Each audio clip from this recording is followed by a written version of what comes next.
Do you have acne and you have been struggling for years? एक crop आती है acne की, वो ठीक हो जाती है, देन अगेन आप कुछ मेडिसिन लेते हैं, वो सप्रेस हो जाता है और फिर दोबारा से एक्ने हो जाते हैं, and the cycle goes on, then homeopathy is there for your help. तो होम्योपैथी से एक्ने जड़ से ठीक हो जाते हैं। तो नॉर्मली एक्ने आपकी फेस पे, शोल्डर्स पे या बैक पे होते हैं, जो भी आपके ऑयल प्रोड्यूसिंग ग्लैंड्स हैं, जिनको हम सेबेशियस ग्लैंड्स कहते हैं, उनका इन्फेक्शन इज एक्ने। तो ये नॉर्मली हम देखते हैं टीन एज से स्टार्ट हो गए, it can go up to the age of 45 years in few patient use करते हैं। तो बेसिकली ये आपके ऑयल प्रोड्यूसिंग ग्लैंड का इन्फेक्शन है, and it can be very effectively treated with homeopathy over a period of time. और आपके जो रिकरेंस है, जो बार बार आपके एक्ने आ जाते हैं, दैट कैन बी ट्रीटेड। तो there are few precautions which acne patients can take apart from taking homeopathy.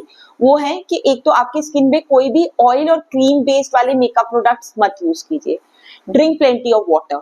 अगर आपको डैंड्रफ है तो डैंड्रफ को ट्रीट कीजिए। कोम करने के बाद आपका फेस वॉश करिए कि कहीं पे अगर डैंड्रफ गिरता है तो वो इट कैन कॉज एक्ने। बहुत बार हम देखते हैं कि हेयर लाइन के अराउंड पेशेंट को acne, it is because of the dandruff.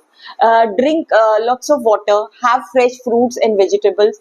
Junk थोड़ा कम ले, या जैसे गर्मी के मौसम में people who take too much of mangoes या गर्म चीजें खा रहे हैं बहुत ज्यादा, तो they can have bouts of acne. इसके अलावा फीमेल्स को पीरियड से जस्ट पहले एक्ने होते हैं, दैट इज नॉर्मल, और एज द डिक्लाइनिंग फेज में आता है तो वो कम हो जाते हैं।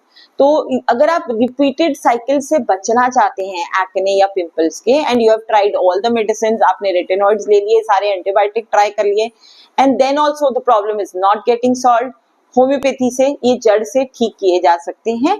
दो the response of each patient is different, but majority of the patient will benefit from homeopathy.